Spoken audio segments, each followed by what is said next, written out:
Então, boa noite a todos, sejam todos bem-vindos para mais um estudo do livro de Nosso Lar, né, do André Luiz, Psicografia de Chico Xavier. Hoje vai ser o capítulo 34, com os recém-chegados do umbral. Então, vamos fazer a nossa prece, né? Eu vou ler um texto aqui de um livro que eu gosto muito, que é O Mestre Fala, que é da minha época dos Rosa Cruzes, que eu guardo esse livro com muito amor até hoje, né? Então, aqui estão as palavras do mestre. No seio de todas as coisas, há um movimento que não cessa jamais. No fundo, bem no fundo, todavia, se estende um oceano de paz eterna. Dessa paz vem todo o ser e desse movimento toda a vida. E a consumação de todo ser e de toda a vida é a realização do universo. Não obstante, onde se encontra a paz, está igualmente o movimento. E em todo movimento permanece a calma da paz. E do único que vem o múltiplo e, sem embário, o múltiplo é uno. De o que não é, vem tudo o que é. E tudo que regressa ao nada. Universo após universo será dissolvido e reduzido a pó. Centros de uma hora de poder, dias efêmeras de uma de vida. Universo após universo será reconstruído, pois numerosos são os meus dias e a vida não é pesada na balança dos homens. Então, com essa mensagem hoje, vamos agradecer, né? Que ainda tem, desculpa, poder mais uma parte na outra página. Sonda a profundidades do ser, a chave se encontra em teu próprio coração. Não procures escapar às lições das experiências. Fugir da tentação não é vencê-la. Não se separes do ser impuro e do malvado. Fugir ao contágio, outra coisa, não significaria senão aproximá-lo. E se em tua rota não puderes avançar intacto e puro, sabe que a tentação e a própria queda proporcionar-te-ão os mais proveitosos frutos, desde que ponhas um sulco entre ti e a experiência que te houver feito cair. Eu te afirmo somente isto: minha força nasceu do sofrimento, minha voz nasceu do movimento e da tormenta. Então, essas são as palavras do livrinho O Mestre Fala. Então, com essa mensagem, vamos começar. E ele diz assim: estacaram-se as matilhas de cães ao nosso lado, conduzida por trabalhadores de pulso firme. Daí a minutos, estávamos todos enfrentando os enormes corredores de ingresso às câmaras de retificação. Servidores movimentavam-se apressados. Alguns doentes eram levados ao interior sob amparo forte. Não somente Narcisa, Salústio e outros companheiros se lançavam à lide cheios de amor fraternal, mas também os samaritanos mobilizavam todas as energias no afã de socorrer. Alguns enfermos portavam-se com humildade e resignação, outros, todavia, reclamavam em altas vozes. Então, aqui eles estão descrevendo, né, quando os samaritanos chegam, né, com essas pessoas que tinham sido acolhidas, né, lá no umbral, e interessante que eu percebi é que lá não difere, né, daqui, né, porque aqui também existe os momentos de reclamação, os momentos de agradecimento, né, e lá do outro lado, as coisas, é como eles falam, né, do jeito que nós saímos daqui, nós vamos chegar lá do outro lado, que a vida, ela só dá continuidade, né, mas não acontece mágica, não acontece um milagre, né? Não há uma transformação por conta de sair do corpo físico e chegar lá no astral. As pessoas continuam da mesma forma, né? Levando os mesmos sentimentos, levando os mesmos hábitos, né? Por isso nós temos, né, que corrigir aqueles hábitos que nós dermos conta aqui, né? Para quando chegarmos lá do outro lado, nós chegamos com esses bons hábitos, que é da mesma forma que sair daqui, nós vamos chegar lá. Então, foi isso que eu observei, né, porque aqui, assim, tem umas partes, né, que são bem grandiosas, assim, bem longas, né, e algumas partes que são menores. Se alguém quiser fazer algum comentário, fique à vontade.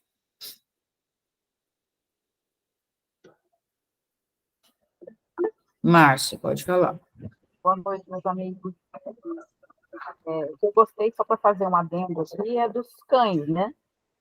Eu adoro cachorro e eu sempre tive cachorro grande. E eu sempre que sonho que estou indo em algum lugar, eu sonho com os cachorros junto comigo. E eu já sonhei várias vezes com um show que eu tinha, e que eu estava andando nos lugares e ele achava as cobras no lugar e mordia as cobras, sabe? Tirava as cobras para fora. Minha cachorra Pitbull que eu tenho andando comigo e pegando bichos e tirando do caminho. Eu acho muito interessante isso. Às vezes é uma imaginação da gente, um sonho, mas é só para fazer um adendo.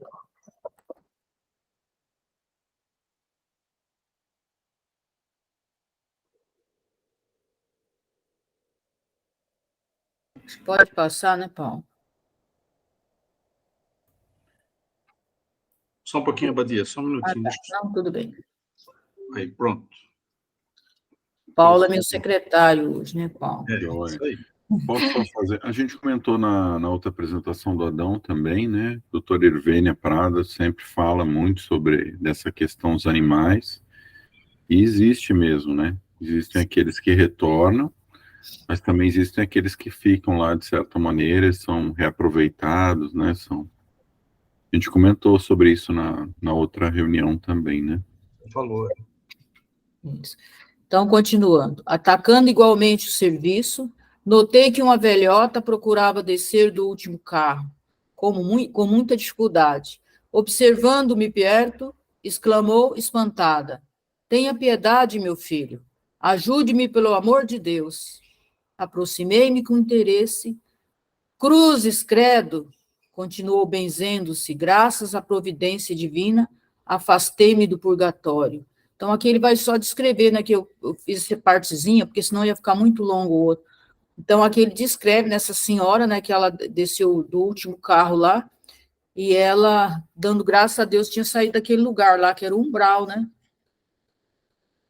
E foi só isso, que é bem simplesinho essa parte aqui.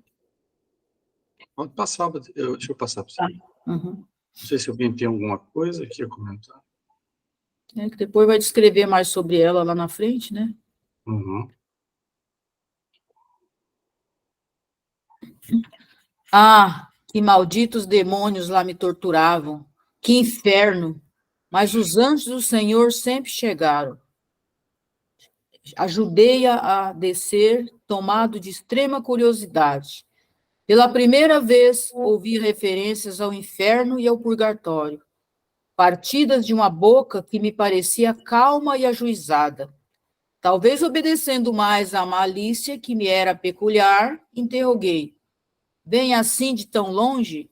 Então, aqui ele fala, né, porque o conceito que ela tinha, né, era da religião daquela época, né, que era dominante, que era dominante, né, que era a religião católica, que falava, né, da questão do inferno e do purgatório, quer dizer, lá ele não tinha encontrado ninguém que falasse sobre isso. Aí agora ele já despertou a curiosidade dele, né, por conta dele ver alguém falando desse inferno, desse purgatório, ele já ficou curioso para saber, né, se realmente se era real ou não, porque ele olhou para ela e achou que ela era uma senhora, assim, confiável, né, que ele não imaginava, né, que ela estava tão perturbada quanto ela estava.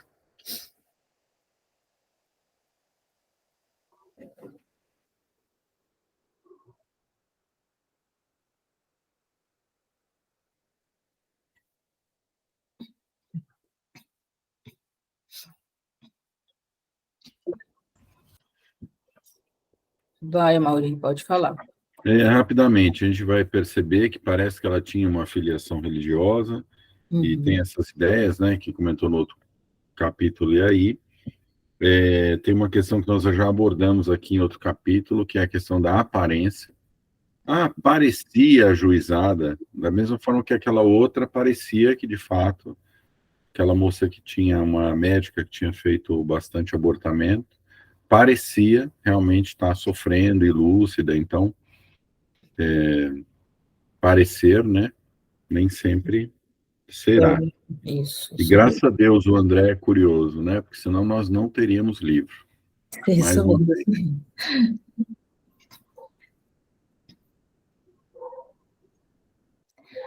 Falando desse modo, afetei áreas de profundo interesse fraternal, como costumava fazer na terra, olvidando por completo, naquele instante, as sábias recomendações da mãe de Lísias.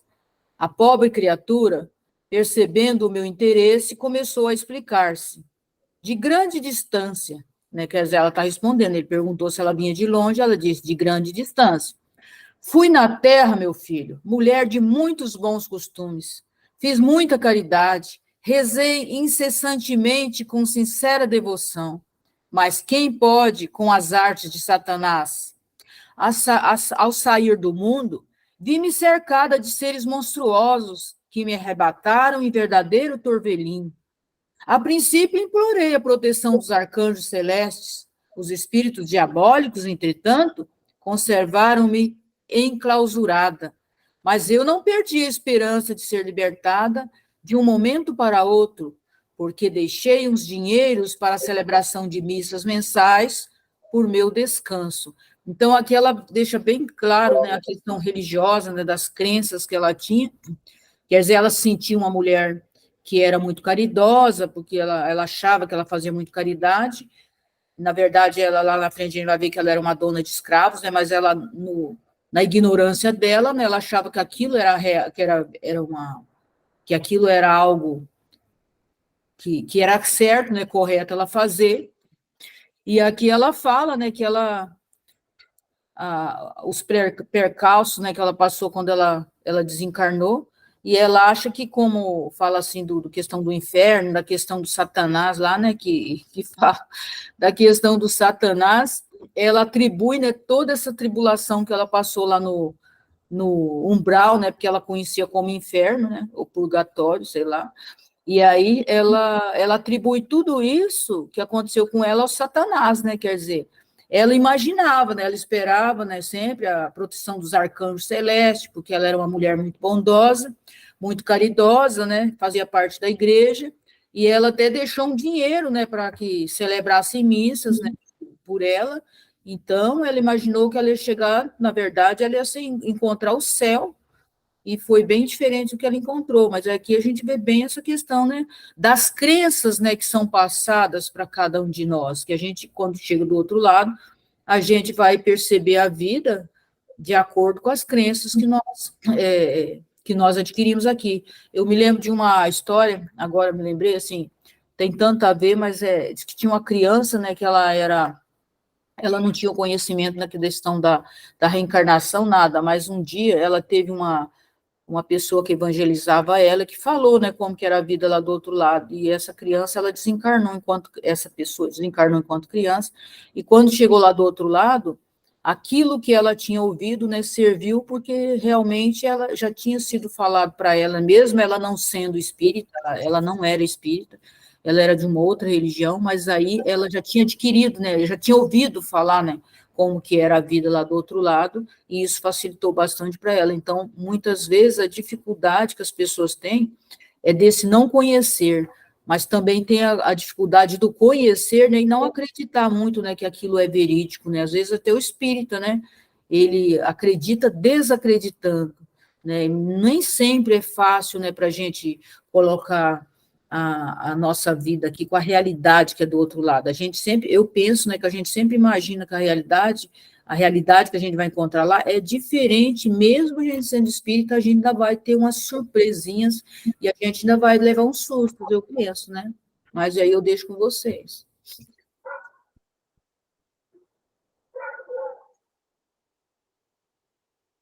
Mas outra coisa, só uma coisinha, mas mesmo ela tendo essa questão da visão dela lá, tem uma coisa, né, que era, como fala, que era positivo nela, né, mesmo ela ter tido uma vida, assim, que ela não tinha, na verdade, aquela caridade que ela falava, mas ela nunca perdeu a fé dela, né, ela acreditava, né, que existia um Deus, ela acreditava, né, que existia as pessoas, por exemplo, os anjos, os arcanjos, ela acreditava nisso, e provavelmente foi isso que auxiliou, mesmo ela ainda tendo se retirada do umbral, com toda aquela visão que ela tinha, que ela era boazinha, que ela era isso, aquilo, mas essa fé dela provavelmente, né, que sustentou ela.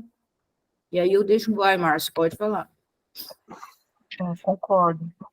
Mas quando eu, me lembrando aqui de muitos anos, quando eu li a primeira vez esse trecho aqui, meu pensamento, nos meus 20 anos e alguma coisa, foi assim, meu Deus, que pessoa arrogante, né? Que pessoa sem conhecimento da vida, que coisa, que achar que alguém comprando missa vai conseguir. Esse foi o meu pensamento lá.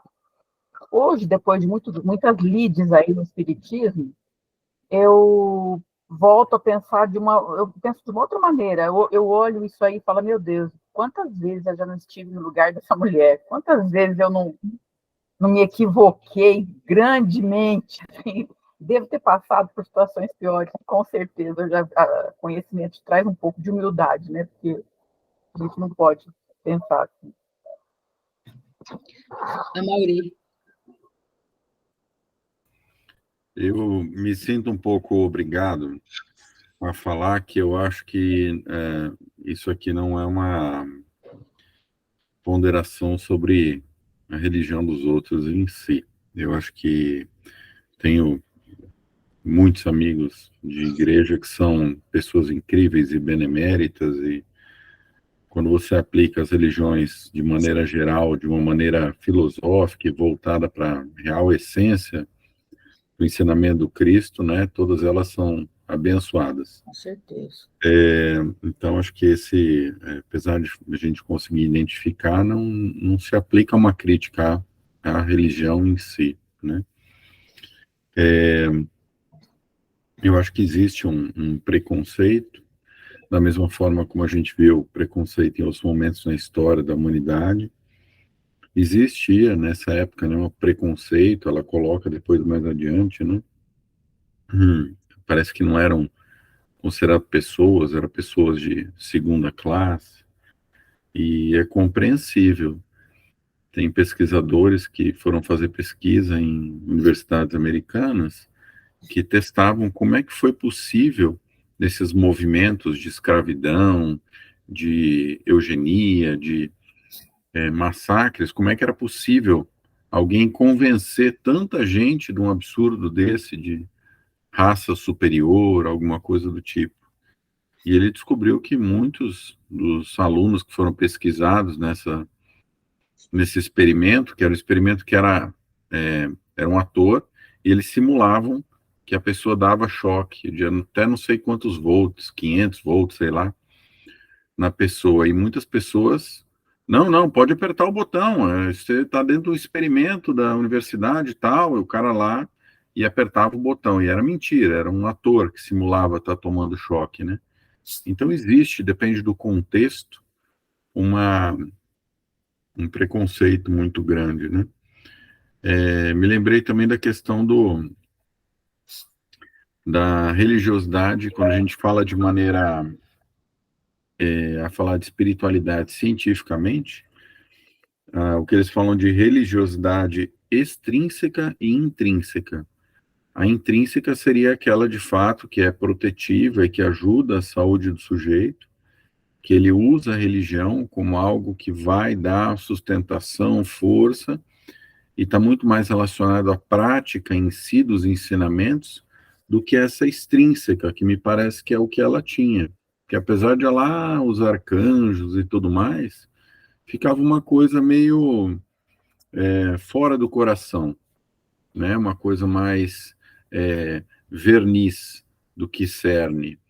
Então, me parece mais ser uma religiosidade extrínseca. Poxa, mas eu estava lá com o meu pagamento em dia, deixei até um pessoal ali para fazer umas orações depois para mim, paguei não sei quem para... Comprei meu pedacinho do céu, né? Onde está?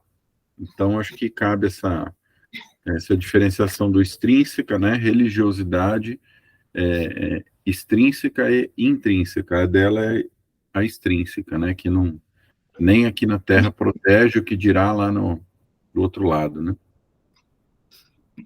Até pelo fato, né, que existiam os jesuítas, né, que eles protegeram muito a questão, principalmente dos indígenas, né, que para não serem escravizados naquela época, né, eles tiveram uma participação positiva naquela época na questão do início, né? Não antes, não tanto nessa questão aí, mas antes, bem no início, quando os portugueses chegaram aqui e começaram a escravizar, né?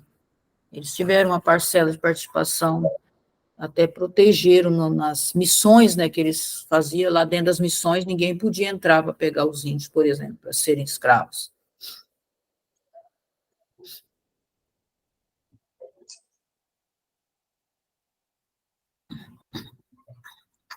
Atendendo ao impulso vicioso de perseguir assuntos que nada tinham que ver comigo, insisti. Como são interessantes as suas observações, mas não procurou saber as razões de sua demora naquelas paragens? Absolutamente não, respondeu, resignando-se. Como lhe disse, enquanto estive na terra, fiz o possível por ser uma boa religiosa. Sabe o Senhor que ninguém está livre de pecar. Meus escravos provocavam rixas e contendas, e embora a fortuna me proporcionasse vida calma, de quando em quando era necessário aplicar as disciplinas. Então, ela via, né, como fosse aquelas pessoas, estivessem lá para servi-la, né, e quando acontecia qualquer coisa fora das normas lá que tinham sido estabelecidas, ela achava normal, né, castigar, e naquela época era normal mesmo para as pessoas que tinham domínio, né, para eles era normal, eles não viam como algo humilhante, eles não viam como se as outras pessoas fossem iguais a eles achavam que essas pessoas, elas eram inferiores.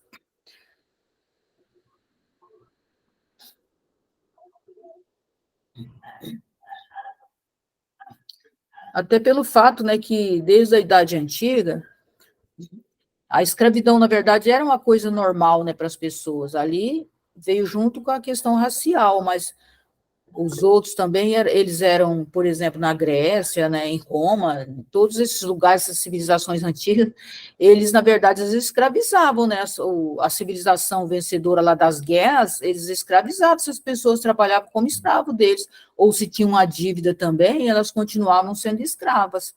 Então, para as pessoas, desde o início da civilização, era normal a questão da escravidão, né?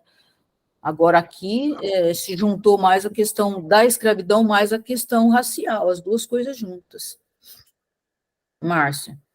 O que eu acho interessante é que, quando ele perguntou sobre o porquê dela estar nessas paragens, ela disse que não queria saber, que absolutamente resignou-se, mas imediatamente ela já começou a falar sobre os problemas dela. Imediatamente ela já relatou como era o comportamento dela com os escravos, se justificando, porque ela sabia o que era. Senão ela teria falado, eu briguei com a minha sogra, Não, ela já foi direto ao ponto, ela entrou direto no assunto, mesmo como quem não quer, acha que é absolutamente normal. O inconsciente dela já estava denunciando, que ela sabia exatamente o que estava acontecendo com ela. Isso, a consciência dela já estava, né, clareando, assim. Ela tinha ciência, porque ela, da primeira frase que ela já respondeu, ela já começou a explicar, já começou a falar sobre exatamente o que levou ela lá.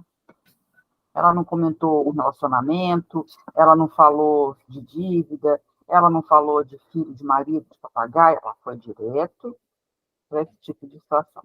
Não é interessante? Foi como a gente sempre sabe. Sim. A Mauri. Eu concordo com a Márcia, e mais adiante vai ficar mais claro ainda isso. Ela meio que assume que sabe que era errado.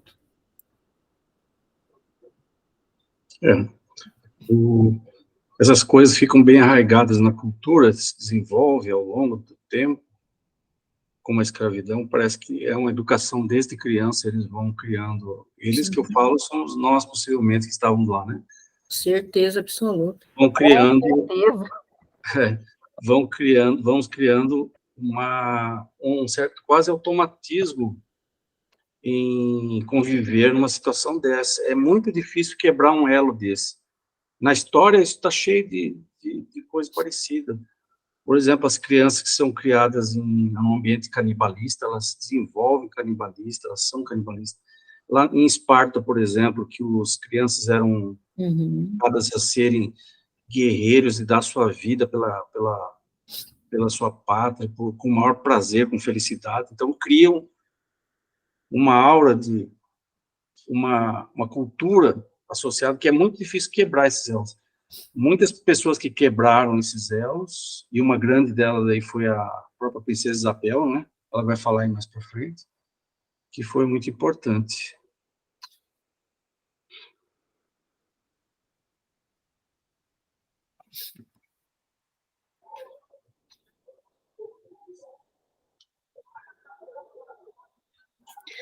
Os leitores eram excessivamente escrupulosos e eu não podia hesitar nas ordens de cada dia.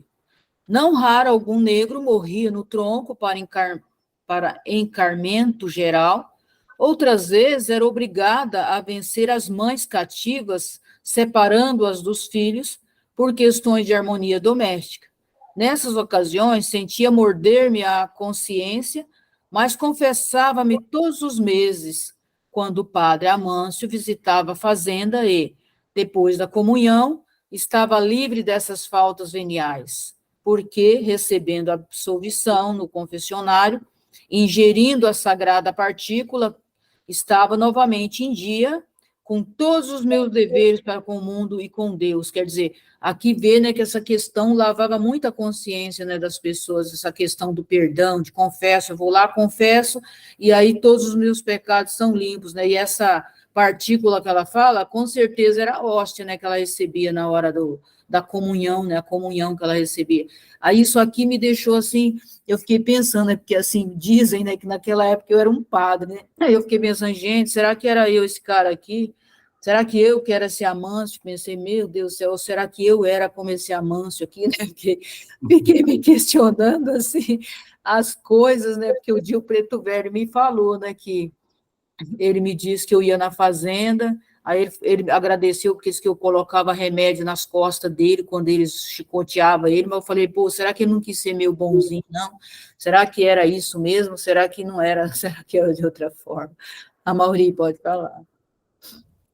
Não, eu ia dizer que o Amâncio fui eu, tanto é que eu vim a Mauri para um nome próximo, minha mãe já colocou em homenagem ao que eu fui. Todos nós, Abadia, né? Todos nós cometemos inúmeros equívocos aí. Aquela questão que a Márcia comentou está aí muito clara, que quando falava que afastava as mães, né, das crianças, ela, puxa vida, né? Tipo, pô, eu sei que é errado, mas eu precisava fazer. Pô, mas se errado você está fazendo, você está... Eu confesso, né? Puxa vida. Então, tá lá, né? Isso tá no livro dos Espíritos. Onde é que está escrita essa norma, essa lei, né? Tá na consciência. E ela, às vezes, aparece, né? Às vezes ela aparece. Você questionar lá no fundo, você consegue perceber, né? O que é para ser feito. E, veja, apesar dos dogmas e do que é ensinado, existe uma questão de humanidade, de bom senso, que sempre pode, né? A Badia tem razão, né? A escravidão não foi novidade, já na antiguidade já tinha muito, né? Em outros povos, mas assim, também existiam pessoas nessa época, e quero crer que de repente uma das encarnações também fomos nós, né? Que achavam um absurdo isso, apesar de todo mundo achar certo, né? Porque não esse aspecto, o espiritismo, ele é incrível, né? Porque ele deixa você com a faca e o queijo na mão, você de fato entende que você vai raciocinar, e se aquilo tiver de acordo com a coerência, com o bom senso, né? Com a lógica, então você aceita, você segue, né? Até o próprio espiritismo poderia ser mudado, né? Se as circunstâncias, né? Se aparecer uma outra verdade, ele fala que a gente tem que aceitar essa verdade. Então, bastava um bom coração e nenhuma religião para entender tudo isso, né? O Paulo, só antes um pouquinho, Paulo, só fazer um comentário, deixa eu já te dou a palavra. Eu me lembrei aqui da questão da da boiada, né, quando eles vão passando no rio, né, quando tem lá, não tem uma música que fala do Rio das Piranhas lá, que eles jogavam o boi velho lá para as piranhas comer, para poder salvar a boiada, né, então ela via mais ou menos assim, né, que tinha que sacrificar um, tinha que bater nele até morrer, para que os outros não fugissem, para que os outros não fizessem, não afrontassem da mesma forma, então ela via dessa maneira, né, ela não, né, todas as pessoas naquela época que tinham, eram donos de escravos, era assim que eles pensavam. Paulo, pode falar. Não, pensando aqui, essa questão da escravidão, ela gera karmas coletivos graves, né?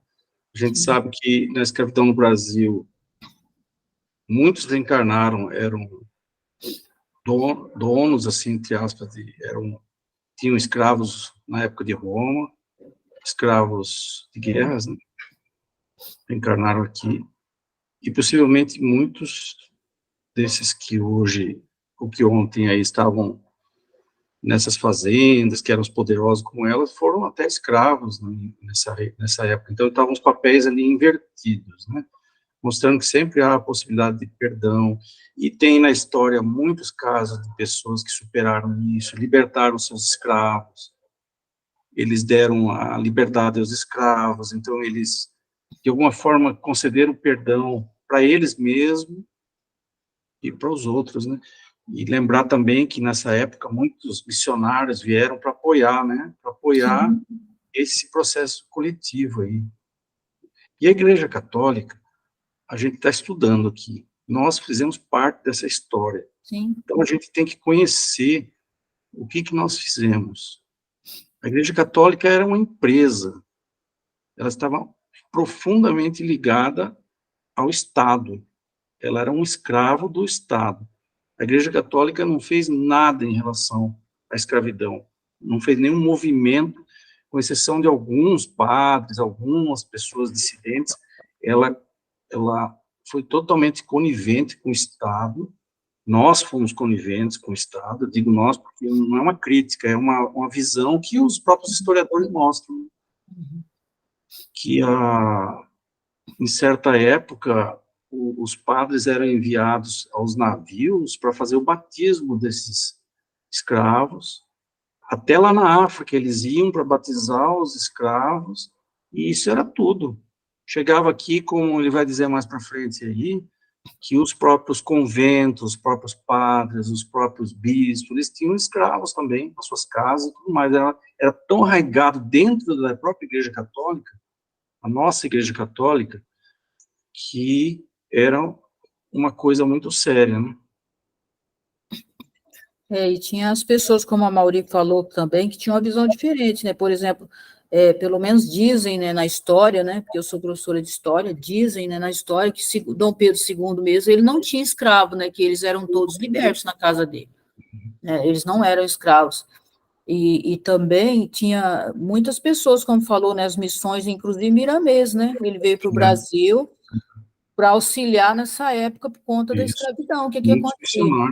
Sim, e outra coisa, né, quando você fala essa questão do karma, né, eu me lembro que diz que o Chico estava andando lá no Rio, né, e por conta daqueles morros lá, né, daquela pobreza, que ele perguntou para o Emmanuel, né, por que aquelas pessoas estavam naquela situação, e ele disse que ali eram os donos de escravos, né, que escolheram, né, viver ali naqueles morros para poder recuperar aquela situação que eles tinham feito os escravos passar no passado, né? Quer dizer, isso para muitas pessoas isso já foi, né? Reparado, e aí a gente vê e fala, né? A gente não entende, né? Muitas vezes o porquê, às vezes de tanta dor, de quanto, mas aquilo, na verdade, muitas vezes, né? Ou na maioria das vezes, ou sempre, né? Vamos dizer assim, sempre, é uma chance, né? Que Deus está dando para aquelas pessoas, para elas resgatarem essas histórias dela, né? E os próprios escravos, né, estavam resgatando, né, que até no dia do Preto Velho eles mesmos falam, né, eles agradecem por tudo que eles passaram aqui, porque foi dessa forma que eles conseguiram resgatar tudo que eles haviam feito numa outra existência, né, então tudo mas é aquilo que Jesus falou, né, que o mal é necessário muitas vezes, mas ai daquele, né, ai daquele que levantar a mão para fazer o mal, né? Então, eles também estavam resgatando isso, e aqueles que escravizaram eles também, mais para frente, foram resgatar essa história deles também. E é isso.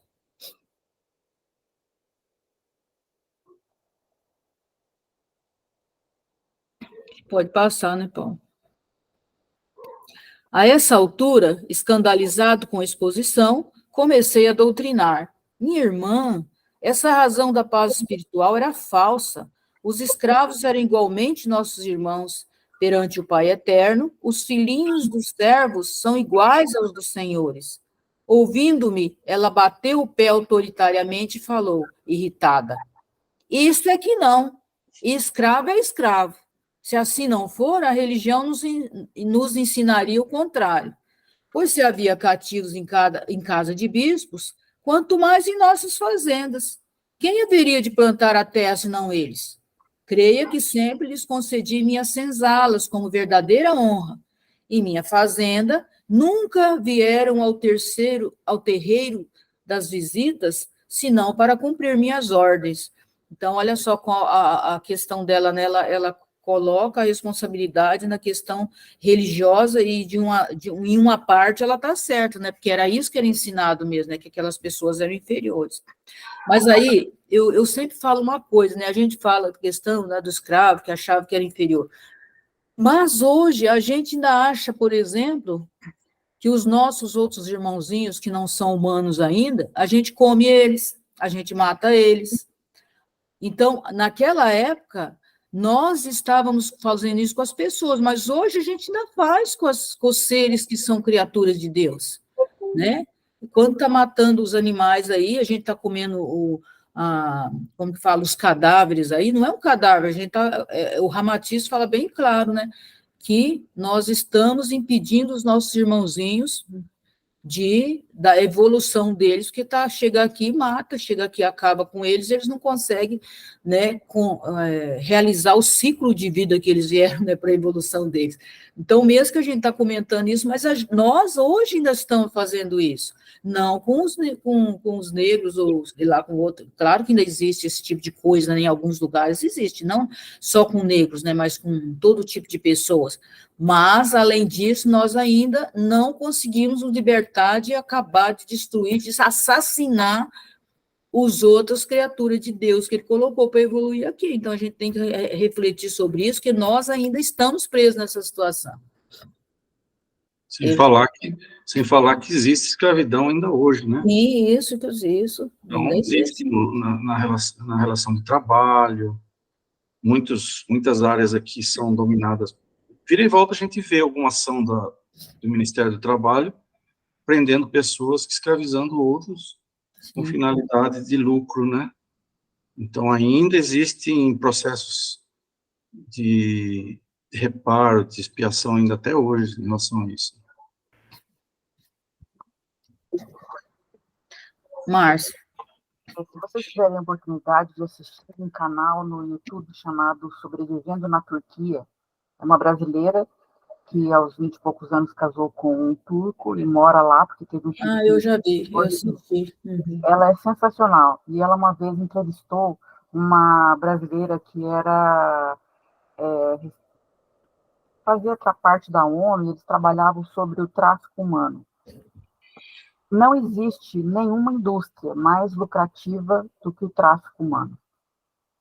Eles traficam as mulheres, as crianças, os homens também. Uma mulher, quando vai para o tráfico humano para a Ásia, para a Europa ou para o Oriente, ela vai para a prostituição, ela fica 4 anos na prostituição, é o tempo que ela aguenta, porque ela só fica drogada e mal se alimenta. Quando vê que já não tem mais condições para exploração da prostituição, vende todos os órgãos, mata e vende todos os órgãos. Então, uma mulher, em geral, rende, se não me engano, ela, eu posso estar errado pelos números, mas 49 mil dólares. Vale uma mulher. E é o tempo todo. Essa mulher contando as apreensões que elas fazem. Então, a gente escraviza as pessoas desde que o ser humano é ser humano. Desde que o mundo é mundo. É uma coisa impressionante, isso é muito triste. A gente ainda está no oco aqui, meu Deus.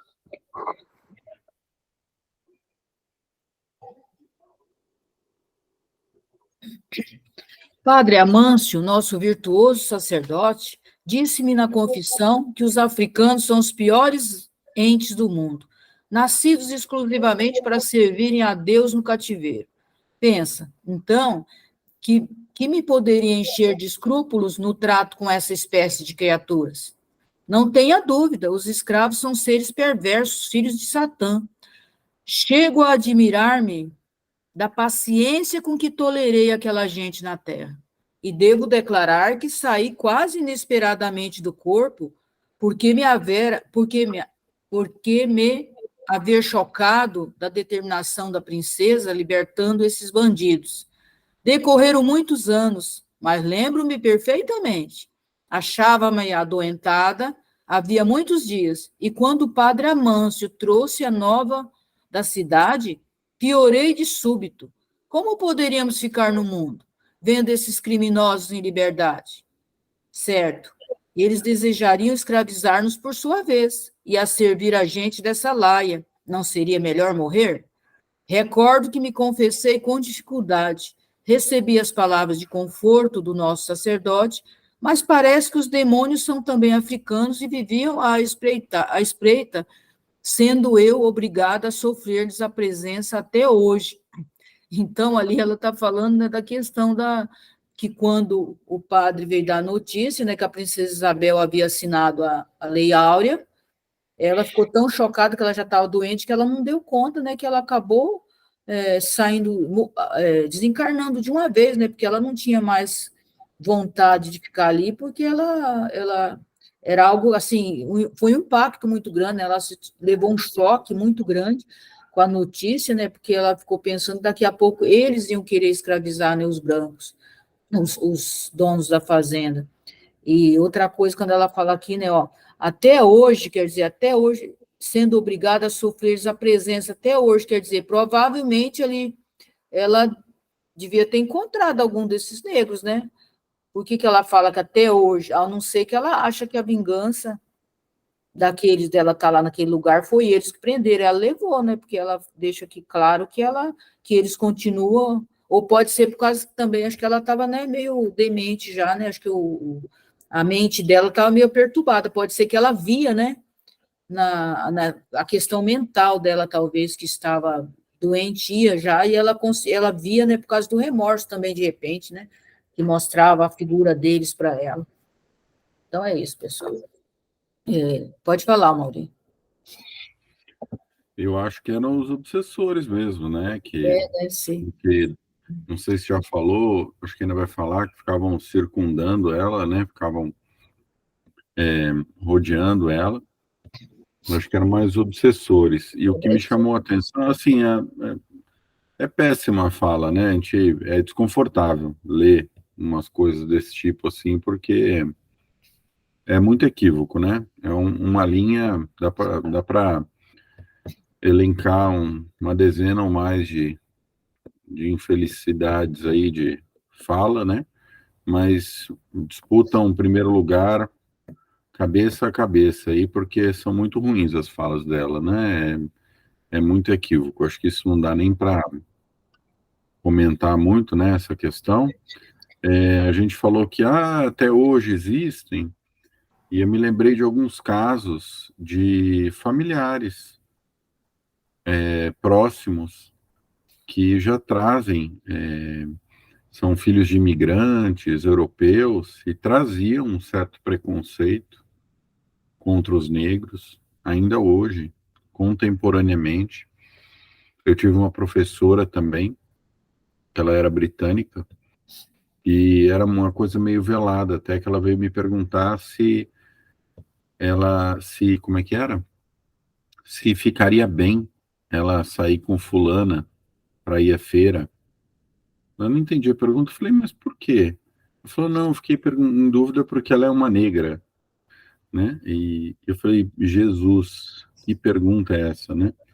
E então tá muito presente, né? Essa questão ainda hoje tem muito presente isso.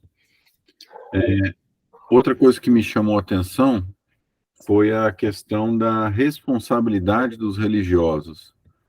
Você imagina essa orientação desse padre dizendo, né, que são os piores entes do mundo. Gente, que que raio de orientação cristã é essa, né? Então, assim, faltou um estudozinho aí do evangelho e do cerne da questão. Então, imagina quantas pessoas você não fomentou, você não estimulou, você não desviou. Sim. E a dona Marta, que era uma senhora, uma médium do grupo, falou certa vez, acho que foi minha mãe que me contou uma época, muitos anos atrás, que ela achava pior o crime de tirar a fé dos outros do que o próprio homicídio mesmo. Que o homicídio você obrigatoriamente encara na outra vida, isso não tem um bom, mas é muito pior você tirar, você enganar, você tirar a fé do sujeito, porque ele vai levar um bom tempo até a alminha dele readaptar, né? Essa senhora está nessa ideia até agora, desde 1888, ela vai falar adiante. Então, quantos e quantos séculos se perpetuou esse equívoco, né? Que foi levedado dentro da sua ideia, que foi fomentado pelo religioso, pela circunstância toda. Então, a responsabilidade, né, dos líderes religiosos. E outra coisa aqui que dá a impressão que ela se desligou quase numa situação de suicídio aqui, né? Ela abandonou o corpo. Devo declarar que saí quase inesperadamente do corpo, por me haver chocado pela determinação da princesa, liberando. Então ela se entregou, como não querendo viver mais nesse mundo novo, né, das pessoas libertas. Isso aqui foi uma coisa, certo, um agravante muito grande. Mas é sabido que no meio espírita, muitos de nós tivemos vínculos com a Igreja Católica, né? A maioria. E hoje são eles que vêm fazer a limpeza nossa lá no, né? Os escravos que nós contribuímos possivelmente para o seu sofrimento, são eles que vêm fazer a limpeza no centro. Márcia. No slide passado, o Paulo falou exatamente a palavra que estava na minha boca, que eu ia falar, que é conivente, né? A Igreja Católica sempre foi conivente. E agora o Mauri falou exatamente isso que eu ia comentar, sobre a responsabilidade dos padres da condução. A gente percebe que essa senhora, ela é uma senhora limitada, ela não tem uma inteligência, você percebe que ela é uma pessoa até simples, vamos dizer assim, no sentido intelectual. Então, ela seguia piamente aquela doutrina que lhe foi imposta.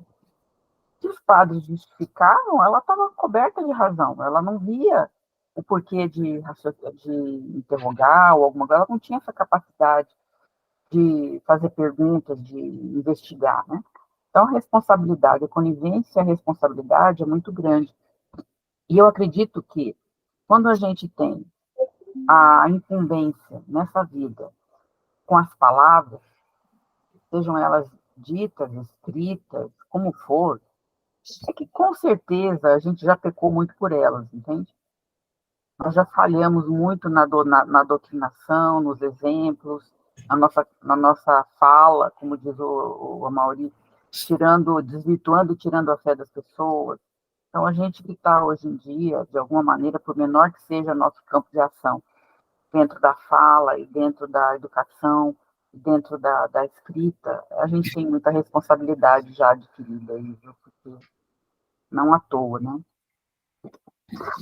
Bom, então, continuando. E quando veio? Perguntei. Em maio de 1888, tá vendo? Logo que a princesa assinou, né, ela já desencarnou. Experimentei estranha sensação de espanto. A interlocutora fixou o olhar embaciado no horizonte e falou: é possível que meus sobrinhos tenham esquecido de pagar as missas. Entretanto, deixei à disposição em testamento. Lá ia responder, convocando-lhe os raciocínios à zona superior, fornecendo-lhes ideias novas de fraternidade e fé. Mas Narcisa aproximou-se e disse-me bondosa: André, meu amigo, você esqueceu que estamos providenciando alívio a doentes e perturbados? Que proveito lhe advém de semelhantes informações? Os dementes falam de maneira incessante, e quem os ouve gastando interesse espiritual, pode não estar menos louco. Aquelas palavras foram ditas com tanta bondade que corei de vergonha, sem coragem de a elas responder. Não se impressione, exclamou a enfermeira delicadamente. Atendamos os irmãos perturbados. Mas a senhora é de opinião que estou nesse número? Perguntou a velhota melindrada. Então, ali ela foi, né, chamar a atenção do André, porque ele perdeu tempo demais lá ouvindo, sendo que ela estava perturbada, que ela nunca ia parar de falar, né, por conta da perturbação, né, mental, consciencial, né, que ela já estava. E ele fala que ele sentiu vergonha quando ele foi chamado a atenção, que ele não teve nem coragem de responder, porque ele percebeu, né, que realmente tinha um monte de gente ali precisando ser atendido, e ele estava ali, né, querendo saber das informações da dona lá, porque ele estava, pela curiosidade dele, né. E aí a dona, ouvindo, ela perguntou se ela estava também, né, nesse número lá de pessoas perturbadas que ela estava falando. Ela se melindrou, porque ela não, claro, né, qualquer um de nós estiver perturbado, a gente não vai admitir que a gente está perturbado, porque se a gente estiver perturbado, a gente não percebe, né, que a gente está fora da casinha. Fala, Mauri. A intenção do André é boa. Sim. Poxa, veja, não é bem assim, minha senhora, mas é hora para isso. Você está no corredor entre o umbral e o nosso lar, chegando na Câmara de Retificação, ou está assustado porque estava no umbral, ou está meio ruim das ideias, porque não né, está lá só desde 1888,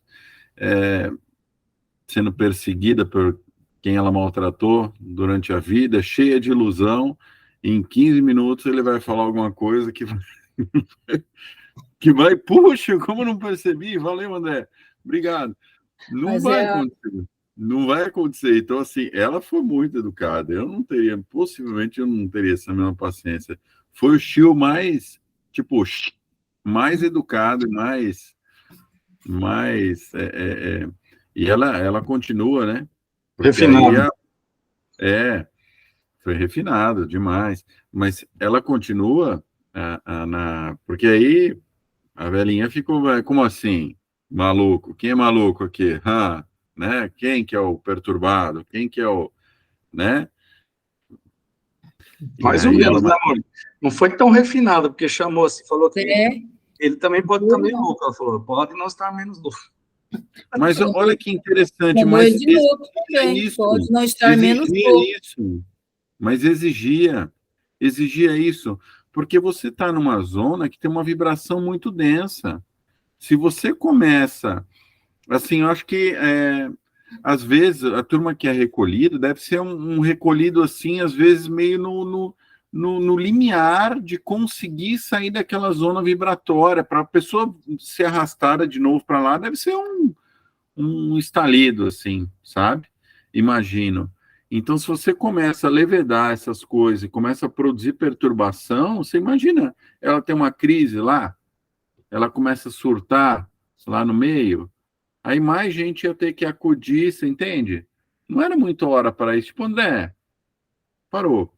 Né? Então, assim, eu acho que foi muito legal, assim, eu gostei. Mas eu vou defender o André, porque assim, ele estava aprendendo ali, né, ainda, né, ele estava no início, ele era um estagiário bem no início, né, então ele estava ali para aprender realmente, né, com as experiências, com os equívocos dele também, né, entendeu? A mente dele ainda estava na Terra, né? Sim, ele ainda não tinha noção, né, das coisas que aconteciam, né, porque aquelas coisas, por exemplo, cada vez vinha uma coisa diferente, e ele não tinha vivenciado essas coisas assim tão perturbadoras, né, ele começou a vivenciar ali, mas ele estava aprendendo, na verdade, e ela era uma instrutora dele, né, ela estava ali para instruir ele, para ele poder ser preparado, né, para aprender a trabalhar ali naquele lugar. Vai lá, Paulo, acho que, não sei se esse é o último, não, né? É o último. Não. Não, ainda tem outro. Esse é o último. Esse é o último, né? Esse é o último. Tá. Narcisa, porém, demonstrando suas excelentes qualidades de psicóloga, tomou expressão de fraternidade carinhosa e exclamou: Não, minha amiga, não digo isso. Creio, porém, que deve estar muito cansada. Seu esforço purgatorial foi muito longo. Justamente, esclareceu a recém-chegada do umbral. Não imagino o que tenho sofrido, torturada pelos demônios. A pobre criatura ia continuar repetindo a mesma história, mas Narcisa, ensinando-me como proceder em tais circunstâncias, atalhou, tá vendo? Narcisa, ensinando-me como proceder em tais circunstâncias, atalhou. Não comente o mal, já sei tudo o que lhe ocorreu de amargo e doloroso. Descanse, pensando que vou atendê-la. E, no mesmo instante, dirigiu-se a outros auxiliares sem afetação. Você, Zenóbio, vá ao departamento feminino e chame Nemésia, em meu nome, para que conduza mais uma irmã aos leitos de tratamento. Quer dizer, ela deve ter chamado essa irmã lá, porque já deve ser a pessoa adequada, né, para tratar com aquela questão lá, né, eu penso, né? Por isso que ela já chamou ela. Se ela mandasse o André junto, o André ainda no meio do caminho, daí capaz dela ainda ir ficar perturbando ainda, né? Então, ela já chamou outra pessoa que sabia lidar, né, com aquela situação, já estava preparada para lidar com aquilo.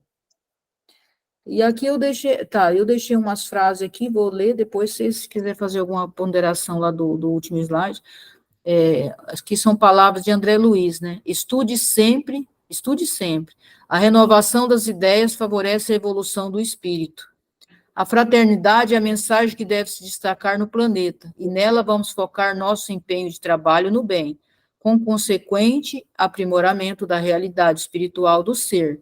Com consequente aprimoramento na realidade espiritual do ser. Somente com essa consciência que as criaturas se sentirão irmanadas umas às outras, sentindo-lhes filhas do mesmo Pai. Tá? Isso aqui também são palavras lá do livro, né, que era o Samuel Gomes, André Luiz e tal. Então, é isso. Bom, terminamos 9 horas quase. Isso. Aqui já falta 1 minuto só. E aí, então, eu vou parar a gravação aqui.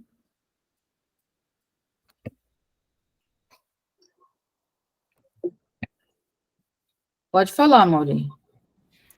Eu gostei muito da estratégia dela, só para usar esses instantes finais, porque não adianta vir com ideias diferentes, você tem que trabalhar com a ideia. Quando a gente estuda espiritualidade, a gente percebe isso, que não importa a sua crença, importa a crença do paciente que está sendo cuidado naquele momento. E é de acordo com tentar olhar as coisas do outro com o olhar do outro, não com o seu olhar. Então, olha, nós entendemos que você está bastante nesse esforço aí, nesse seu estágio purgatorial. É isso mesmo. Né? Por quê? Porque é o termo que ela usa. Quando você for conversar com um paciente que tem uma outra crença, você tem que usar a maneira, né? Uma das recomendações que eles fazem, inclusive, às vezes, quando há recomendação de fazer oração, isso raramente acontece, mas se o paciente solicita isso, eles dizem que o ideal é deixar o paciente conduzir a oração e você termina com que assim seja, um amém, alguma coisa ecumênica. Por quê? Porque existem maneiras diferentes, até na oração, Sim. né, de se fazer. Então, é perfeita nessa colocação dela, né? Não, é que a senhora está cansada, a senhora esteve no purgatório, porque ela crê nisso. Ela precisa disso nesse momento. Aí, aos poucos, vai aflorando a visão dela e o entendimento dela. Isso, e, na verdade, ela não estava errada, é só a terminologia que é diferente também, né? É só a terminologia, na verdade, uma coisa com a outra é praticamente, a visão do purgatório não é diferente do umbral, eu vejo, porque ali é como se fosse um local que aquela pessoa estava, né, para se desfazer daquilo que era errado que ela levou da Terra, mas no fundo é isso mesmo, né? A terminologia que é diferente só. Márcia. O que eu fico nada não exatamente relacionado a isso, mas eu me vejo muito nessa situação. Eu tenho certeza que, infelizmente, participei dessa condição toda. Enfim, qual é o ponto que a gente muda a chave? Porque um dia nós estávamos indo para um caminho equivocado, seja escravagista, seja preconceituoso, seja o que for. Um dia a gente muda a chave. O que nos faz mudar a chave? Isso geralmente a gente não se lembra. Essa mudança de chave, aquele acontecimento na nossa vida que fez com que nós mudássemos, estávamos indo para um lado, vamos agora para outro completamente diferente. Que é a famosa queda em si mesmo, né? E um dia eu gostaria de ter um exemplo, estudar mais sobre isso, aquilo que faz a pessoa fazer um turnover aí.